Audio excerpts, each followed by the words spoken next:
जय हिंद साथियों। तो आइए आज का सेगमेंट शुरू करते हैं। आज के सेगमेंट में हम देखेंगे बनारस को, उत्तर प्रदेश के ज़िले बनारस को। इसको काशी के नाम से भी जाना जाता है और बनारसी साड़ी, बनारसी पान, यहाँ की जो मूर्तियाँ हैं, यहाँ के पत्थरों से जो जालीदार खिलौने बनाए जाते हैं और बहुत सारी और राजनीति की दुनिया में भी काशी बनारस एक अहम अपना स्थान रखता है। तो आइए शुरू करते हैं। अगर हम इस ज़िले की बात करें तो बनारस को काशी के नाम से भी जाना जाता है और ये ओल्डेस्ट सिटी है, एक तरह से बहुत ही पुरानी सिटी है हिंदू माइथोलॉजी में। और इसको मार्क ट्वेन जो लिटरेचर और ऑथर हैं वो कहते हैं कि इतना पुराना है इसका इतिहास, जितना यहाँ का ट्रेडिशन है और जितना यहाँ के लेजेंड हैं उनसे भी यहाँ बनारस का जो इतिहास है इतिहास से भी पुराना है। तो ऐसा उनका कहना है। और इसी के साथ में जो बनारस है, काशी, ये पिलग्रिम है। जैसे मथुरा, अयोध्या, उसी तरह से प्रयागराज, उसी तरह से काशी भी अपना एक ग्रेट स्थान रखती है। और इसी के साथ में यहाँ पर जो शंकर जी के हैं वो यहाँ पे शिवलिंग भी है और शंकर पार्वती की।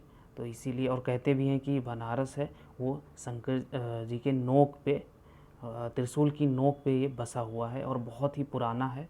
और दुनिया में सबसे पहला जब सृष्टि की रचना हुई तो ईश्वर ने अकॉर्डिंग टू माइथोलॉजी की जो जब रचना हुई सृष्टि की तो उसमें काशी पहले बनाई गई थी और ये त्रिशूल के नोक पर है।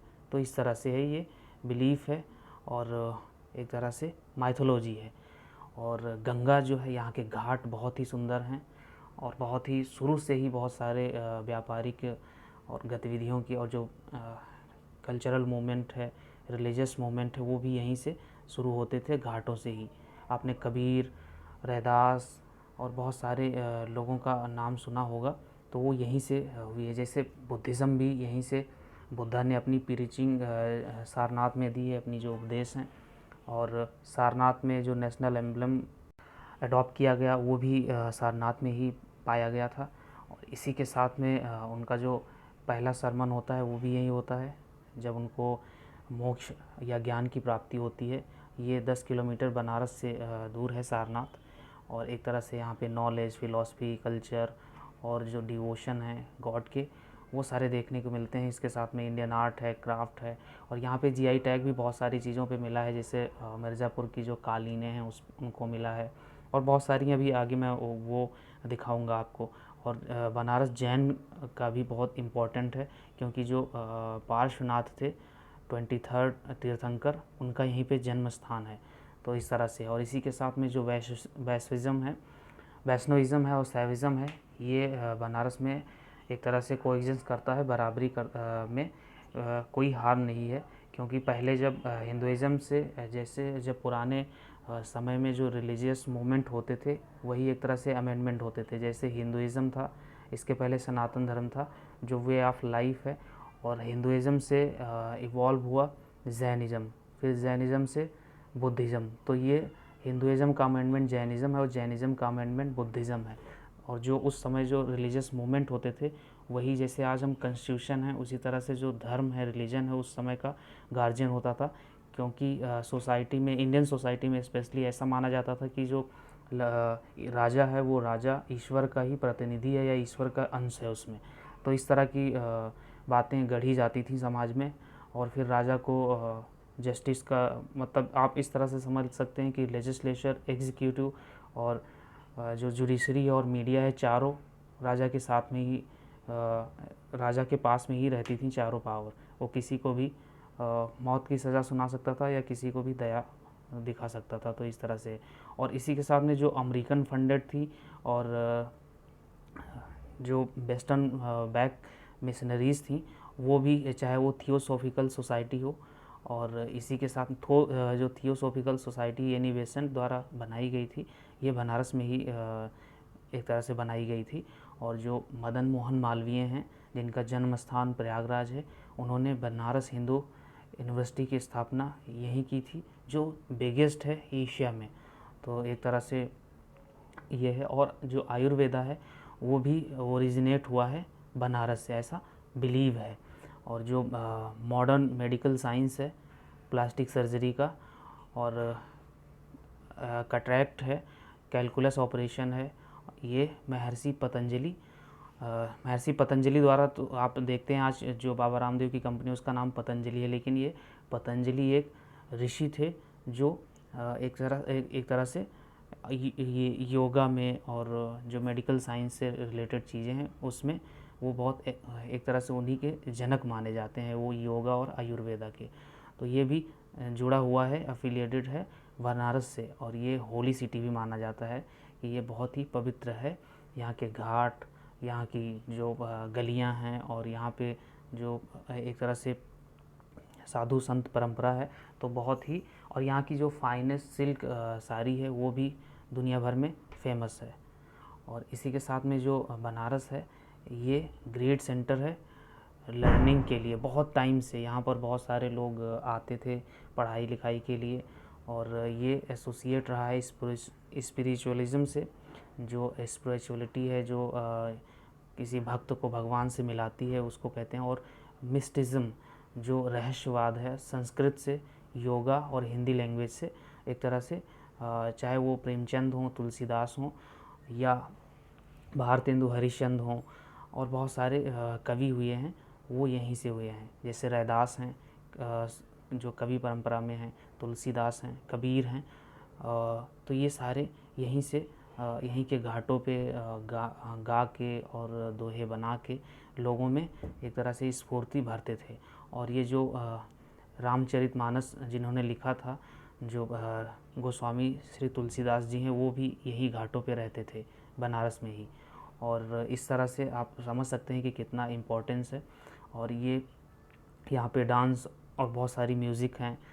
जो रवि शंकर हैं वो भी इंटरनेशनल नोन हैं, सितार वादक हैं।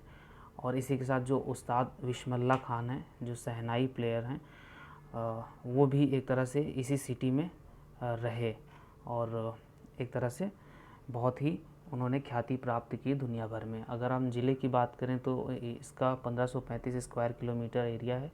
लैंग्वेज यहाँ पे हिंदी भोजपुरी है। विलेजेस हैं 1360। पॉपुलेशन है इसकी 36 लाख। तो आप ये देख सकते हैं 36,76,841 हैं। मेल यहाँ पे 19 लाख हैं और फीमेल 17 लाख के करीब करीब हैं। और पब्लिक यूटिलिटीज़ की बात करें तो जो देव अथॉरिटी है वो एक है, इलेक्ट्रिसिटी एक, हॉस्पिटल 5, पोस्टल एक हैं, म्यूनसिपालिटीज़ एक है, यूनिवर्सिटी 4 हैं। और इसके अलावा ये डिस्ट्रिक्ट मजिस्ट्रेट हैं श्री कौशल राज शर्मा। और इसी के साथ में जो तहसील हैं, यहाँ पे 3 तहसील हैं। अर्बन लोकल बॉडीज़ में 3 हैं और 28 पुलिस स्टेशन हैं। तो ज़िला काफ़ी बड़ा है एक तरह से, आप ऐसा कह सकते हैं। और इसी के साथ में जो यहाँ की कंस्टिट्यूंसी है, अभी मैं लोकसभा की भी सीटें देखूंगा, लेकिन पहले कंस्टिट्यूंसी भी देख लेते हैं। तो यहाँ पे है Rohania, Varanasi north, Varanasi south, Varanasi cantt और सेवापुरी। तो इस तरह से ये है। और देख सकते हैं ये भारतीय जनता पार्टी द्वारा जीती गई है, और ये एक सीट अपना दल ने जीता है जो एलाइड पार्टी है बीजेपी की। और हम अगर वोट शेयर की बात करें जनरल इलेक्शन की, ये तो असेंबली की बात थी। जनरल इलेक्शन जो आम चुनाव हुए थे 2019 में, वहाँ पे नरेंद्र दामोदर दास मोदी, ये देख सकते हैं बीजेपी से इतने वोटों से जीते थे। इनके जो पीछे थी कुछ ही मतों से कम, तो वो थी शालिनी यादव, ये सपा की कैंडिडेट थी, और अजय राय कांग्रेस से थे। और फिर नोटा में करीब करीब 4037 वोट नोटा को भी मिले थे। तो जो एक तरह से, और इसी के साथ में अगर 2014 की बात करें तो 2014 में बीजेपी जीती थी, और वहाँ पर सेकेंड रनर थे अरविंद केजरीवाल, इनको भी वोट अच्छा मिला था। और अजय राय ये कांग्रेस से थे, और बसपा से विजय प्रकाश जायसवाल, और सपा से कैलाश चौरसिया। तो इस तरह से कैंडिडेट थे। और इसी के साथ में अगर हम 1952 से देखें कि कब कब कौन कौन रहा है पार्टी जीता है, तो 1952 में रघुनाथ सिंह हैं। ये एक तरह से सेंट्रल बनारस डिस्ट्रिक्ट था उस समय। 2 मेंबर सीट थी। त्रिभुवन नारायण सिंह बनारस ईस्ट से थे। तो और ये इनकी पार्टी जो थी पार्टी का नाम था इंडियन नेशनल कांग्रेस की टिकट से जीते थे। इसके बाद में रघुनाथ सिंह फिर दोबारा 1957, 1962 और फिर 1967 में सत्यनारायण सिंह, कम्युनिस्ट पार्टी जो मार्क्सिस्ट है, CPIM है, उसने जीत हासिल की। तो आप देख सकते हैं जो कम्युनिस्ट हैं वो ईश्वर को नहीं मानते हैं। काशी आप जानते हैं जो राइट अप्रोच के हैं या जो धर्म से रिलेटेड हैं वो गढ़ हैं, लेकिन फिर भी अभी हमने पिछले अयोध्या में भी देखा था कि कम्युनिस्ट पार्टी जीत रही थी और काशी में भी कम्युनिस्ट पार्टी जीत रही 1967 में। और इसी के साथ में 1971 में राजा राम शास्त्री हैं, ये इंडियन नेशनल कांग्रेस से ये जीतते हैं। और इसी के साथ में जो कमलेश त्रिपाठी हैं, ये भी INC इंडियन नेशनल कांग्रेस जब आई हो जाती है, इंदिरा हो जाती है, तो अब 1980 में ये जीतते हैं। और 1984 में श्यामलाल यादव, ये भी कांग्रेस के टिकट पर। और फिर अनिल शास्त्री जनता दल से, और ये सुरेश चंद्र दीक्षित 1991 में भारतीय जनता पार्टी से, ये देख सकते हैं आप। और फिर शंकर प्रसाद जायसवाल भी ये 3 बार जीतते हैं, 1996, 1998, 1999। और फिर 2004 में राजेश कुमार मिश्रा ये कांग्रेस से जीत हासिल करते हैं। और 2009 में जो मुरली मनोहर जोशी हैं, इनको जीत हासिल होती है। और 2014 से अभी प्रधानमंत्री जो नरेंद्र मोदी हैं वो ही हैं यहाँ से एक तरह से सांसद। अभी हम देखते हैं कुछ बनारस से रिलेटेड। तो ये बनारस जंक्शन है, मेन रेलवे स्टेशन है बनारस का। और ये बनारस रेलवे स्टेशन नाइट का एक दृश्य, और लाल बहादुर शास्त्री इंटरनेशनल एयरपोर्ट है, आप एयर के थ्रू भी जा सकते हैं बनारस। और ये महिला विद्यालय है जो बनारस हिंदू यूनिवर्सिटी का ही भाग है एक। और भारत कला भवन म्यूज़ियम है, ये बनारस हिंदू यूनिवर्सिटी का में इस्टेब्लिश है, और ये एक तरह से म्यूज़ियम है। यहाँ पर जो एक तरह से कालिया आप देख सकते हैं, कृष्ण भगवान जो कालिया मर्दन कर रहे हैं, तो उसका है जो उन्होंने किया था, तो उसी का एक पिक्टोरियल फॉर्म यहाँ पे फेस्टिवल के सीज़न में ऐसी कलाएं और की जाती हैं। और ये संत गोस्वामी तुलसीदास हैं, अवधी हिंदी एक तरह से जो भक्ति मूवमेंट चला था उसमें ये, और इन्होंने ही रामचरितमानस ब्रज भाषा में और अवधी में ट्रांसलेट किया था संस्कृत से। और ये एक सनराइज़ का, यहाँ पे अगर आप जाएंगे तो चारों तरफ आपको साधु संत ही दिखेंगे गलियों में, और स्ट्रीट फूड भी अच्छे हैं, बहुत सारी घाट तो बहुत ही अच्छे हैं। और इसी के साथ में ये है श्री काशी विश्वनाथ, ये सबसे इम्पॉर्टेंट है एक तरह से काशी में।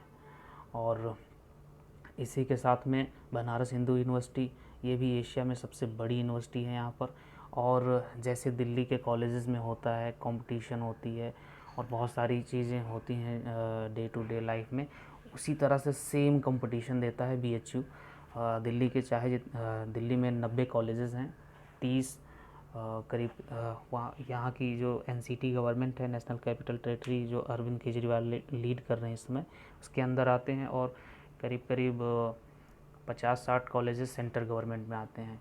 तो आप चाहे नॉर्थ कैंपस ले लीजिए या साउथ, उनसे रैंकिंग में BHU कहीं ना कहीं आगे ही रहता है। तो ये मैं कहना चाहता हूँ कि ये दिल्ली की क्वालिटी ऑफ एजुकेशन प्रोवाइड करता है, बहुत दिनों से ये चल रहा है, बहुत ही शिक्षा का एक तरह से केंद्र बिंदु है। सारनाथ आप देख सकते हैं, जहाँ पे जो भगवान बुद्ध हैं उन्होंने अपनी पहली उपदेश दिया था जब उनको ज्ञान प्राप्त हुआ था उसके बाद में, तो ये सारनाथ है।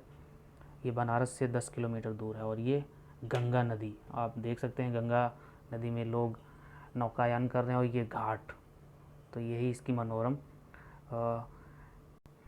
दृश्य को दिखाते हैं। और ये देखिए मॉर्निंग व्यू है बोट राइड की। और इसी के साथ में अगर जो स्पेशल है बनारस में वो बनारसी पान है, ये देखिए भाई साहब लगा रहे हैं, और ये इधर रखे हुए हैं अपना सब कुछ ताम झाम, तो इस तरह से है। और ये जो मूर्तिकार हैं यहाँ पे, क्योंकि जो मंदिर होते हैं वहाँ पे लोग अपनी एक तरह से विश पूरी करने के लिए प्रार्थना करते हैं कि अगर मेरी ये विश पूरी हो गई तो मैं इस लॉर्ड की मूर्ति यहाँ पे स्थापना करूँगा या चढ़ाऊँगा। तो देख सकते हैं छोटी छोटी मूर्तियाँ हैं, तो इसको लेने वाले बहुत होते हैं, तो डिमांड रहती है और बहुत आस्था है लोगों में। तो इस तरह से ये आर्ट एंड क्राफ्ट है यहाँ का, ये देखिए बना भी रहे हैं ये।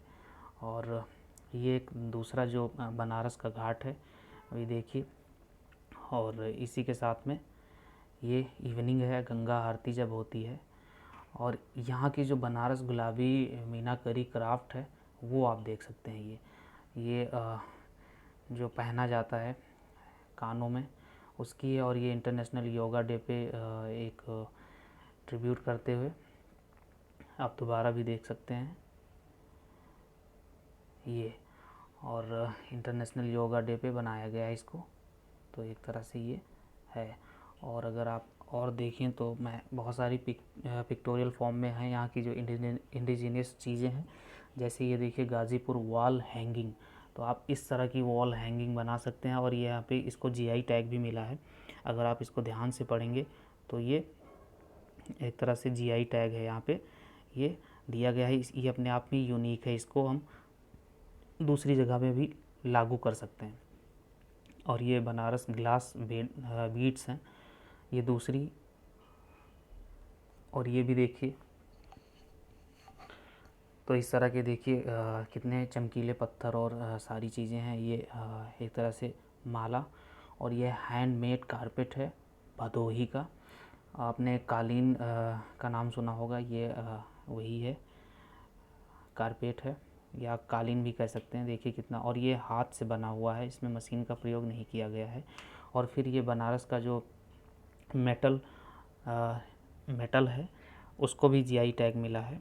ये बनाया जाता है, ये शादी में, विवाह में या और शुभ अवसरों पे इसको किया जाता है, इसका इस्तेमाल किया जाता है, तो वही है ये। और इसी के साथ में जो खिलौने हैं बनारस के, वुडन जो टॉयज़ हैं, अभी आप ये देख रहे हैं ये वुड का है, लेकिन इस पर इतनी अच्छी से पेंटिंग की गई है, कितना शानदार लग रहा है। और ये देखिए हाथी घोड़े लेकर जाते हुए, और बहुत सारे और भी जो बच्चे, छोटे बच्चों से रिलेटेड खिलौने हैं वो सारे। और ये शादी विवाह में जो यूज़ होता है ये।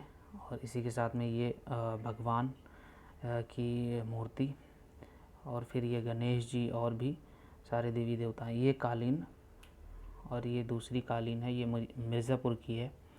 और ये आप देखें तो बनारस का जो सॉफ्ट स्टोन है उसमें जाली का काम किया गया है। तो देखिए अंदर से स्टोन को निकाला गया है और कितना अच्छे से बनाया गया है। ये दूसरा, ये और भी शानदार है, देखिए अच्छा लग रहा है ये। और इसी के साथ में ये एक और, तो देखिए जो सॉफ्ट स्टोन है तो उसको काटने में वो टूटता नहीं है। जैसे इसमें इतनी कार्विंग की गई है, तो अब जब इतना महीन काम कर रहे हैं तो हो सकता है टूट ही जाए, फूट ही जाए, लेकिन जो सॉफ्ट है इसका सॉफ्टनेस है स्टोन में, उसी की वजह से ही इस तरह का काम इसमें हो पाया है। और ये कि बनारस जो साड़ी हैं उसको भी जीआई टैग मिला है ये। और ये बनारस साड़ी, ये देखिए सिल्क की होती है ये। और ये धमेक स्तूप है, अभी भी है, ये लॉर्ड बुद्धा की स्टैचू। और ये राष्ट्रीय प्रतीक जो सारनाथ से लिया गया है। तो इस तरह से है। आशा करता हूँ आपको बहुत कुछ सीखने को मिला होगा। हम एक बार देख लेते हैं क्या क्या देखा। तो इस तरह की हैं सारी चीज़ें, ये आप देख सकते हैं। और मैं ये कंटिन्यू करूँगा सारे इंडिया के जितने भी डिस्ट्रिक्ट हैं, इससे डिस्ट्रिक्ट वाइज में देखने से हमें वहाँ की जो इंडिजिनस चीज़ें हैं उनसे एक तरह से रूबरू होने का मौका मिलता है। और बहुत सारी चीज़ें समझने को, जानने को, वहाँ की पॉलिटिक्स क्या है और वहाँ के खाने क्या हैं, व्यंजन क्या हैं, लोगों का उद्योग व्यापार क्या है और लैंग्वेज क्या है। तो इस तरह से बहुत सारी चीज़ें सीखने को मिलती हैं। तो ये आप देख भी सकते हैं कितनी सारी चीज़ें इसमें है। तो इस तरह से, तो बहुत बहुत धन्यवाद। जय हिंद।